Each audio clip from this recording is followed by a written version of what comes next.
ಕನ್ನಡ ವರ್ಣಮಾಲೆ ಅಕ್ಷರಗಳನ್ನು ತಿಳಿದುಕೊಳ್ಳೋಣ. ಕನ್ನಡ ವರ್ಣಮಾಲೆಯಲ್ಲಿ ಒಟ್ಟು 49 ಅಕ್ಷರಗಳಿರ್ತಾವೆ. ಈ 49 ಅಕ್ಷರಗಳನ್ನು 3 ವಿಭಾಗಗಳಾಗಿ ವಿಂಗಡಣೆ ಮಾಡಲಾಗ್ತೈತಿ. ಫಸ್ಟ್ ಒನ್ ಸ್ವರಗಳು, ನೆಕ್ಸ್ಟ್ ಯೋಗವಾಹಕಗಳು, ಥರ್ಡ್ ಒನ್ ವ್ಯಂಜನಗಳು.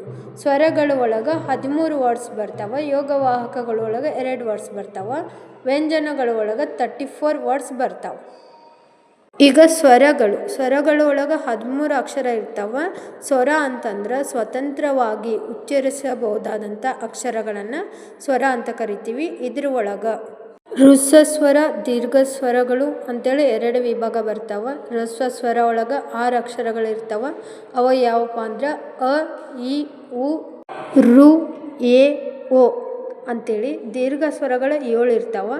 ಅವು ಯಾವಪ್ಪ ಅಂದ್ರೆ ಆ, ಇ, ಉ, ಎ, ಐ, ಓ, ಔ ಅಂತೇಳ್ಬಿಟ್ಟ. ಒಟ್ಟಾರೆ ಪೂರ್ತಿ ಪಟ್ಟಿ ನೋಡ್ಬೇಕಂತಂದ್ರೆ ಅ, ಆ, ಇ, ಉ, ರು, ಎ, ಐ, ಓ, ಔ. Second one ಯೋಗವಾಹಕಗಳು. ಯೋಗವಾಹಗಳು 2 ಇರ್ತಾವ, ಅಮ್ ಮತ್ತು ಅಹ. ಅಮ್ಮನ ಅನುಸಾರ ಅಂತ ಕರೀತಾರೆ, ಅಹನ ವಿಸರ್ಗ ಅಂತ ಕರೀತಾರೆ.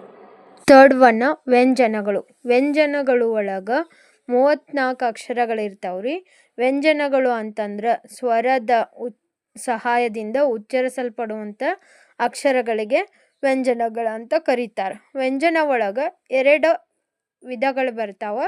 ಒಂದು ವರ್ಗೀಯ ವ್ಯಂಜನ ಮತ್ತು ಅವರ್ಗೀಯ ವ್ಯಂಜನ ಅಂತೇಳ್ಬಿಟ್ಟು. ವರ್ಗೀಯ ವ್ಯಂಜನಗಳು 25 ಇರ್ತಾವೆ. 25 5 ವರ್ಡ್ಸ್ ಅಂತೇಳಿ ಏನು ಮಾಡಿರ್ತಾರೆ, 5 ವರ್ಗಗಳು ಮಾಡಿರ್ತಾರೆ.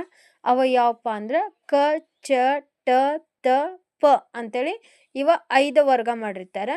ಕ ವರ್ಗ ಒಳಗೆ ಕ, ಖ, ಗ, ಗ, ಜ್ಞ ಅಂತ ಬರ್ತೈತಿ. ಚ ವರ್ಗ ಒಳಗೆ ಚ, ಚ, ಜ, ಜ, ಞ ಅನ್ನೋದು ಬರ್ತೈತಿ. ಟ ವರ್ಗ ಒಳಗೆ ಟ, ಟ, ಡ, ಡ, ನ ಬರ್ತೈತಿ. ತ ವರ್ಗ ಒಳಗೆ ತ, ತ, ದ, ದ, ನ ಬರ್ತೈತಿ. ಪ ವರ್ಗ ಒಳಗೆ ಪ, ಪ, ಬ, ಬ, ಮ ಅನ್ನುವಂಥ ವರ್ಡ್ಸ್ ಬರ್ತಾವ್ರಿ. ಏನು ಹೇಳ್ರಿ, ವರ್ಗೀಯ ವ್ಯಂಜನಗಳು. ವ್ಯಂಜನ ಒಳಗೆ 2 ಭಾಗ ಇರ್ತಾವೆ ನೋಡ್ರಿ. ವರ್ಗೀಯ ವ್ಯಂಜನಗಳು ಫಸ್ಟ್ ಒನ್ 25 ಅಕ್ಷರಗಳು ಬರ್ತಾವೆ. ಅದ್ರ ಒಳಗೆ 5 ವರ್ಗಗಳು, 5 ವರ್ಗ ಒಳಗೆ ಇಷ್ಟ ವರ್ಡ್ಸ್ ಬರ್ತಾವ್ರಿ. ಅವರ್ಗೀಯ ವ್ಯಂಜನಗಳು. ಅವರ್ಗೀಯ ವ್ಯಂಜನಗಳು 9 ಇರ್ತಾವ್ರಿ. ಅವು ಯಾವ್ಯಾವ ಅಂತಂದ್ರೆ ಯ ಮತ್ತು ರ, ಲ, ವ, ಶ, ಶ, ಸ, ಹ, ಳ. ಇವ ಏನಿರ್ತಾವ್ರಿ 9 ಅಕ್ಷರ. ಇವ ಅವರ್ಗೀಯ ವ್ಯಂಜನಗಳಾಗಿರ್ತಾವೆ ನೋಡ್ರಿ. ಒಟ್ಟು ವರ್ಣಮಾಲೆಯ ಸಂಪೂರ್ಣ ಅಕ್ಷರಗಳ ಪಟ್ಟಿಲೇ ಕೊಟ್ಟೈತಿ. ಅಂದ್ರೆ ಎಲ್ಲ ವರ್ಣಮಾಲೆಗಳು ಸೇರಿ ಇಲ್ಲೇ ಒಂದು ಪಟ್ಟಿ ಕೊಟ್ಟೈತಿ. ಒಂದ್ಸರಿ ಎಲ್ಲರೂ ಓದ್ಕೊಂಡು ಬಂದ್ಬಿಡ್ರಿ.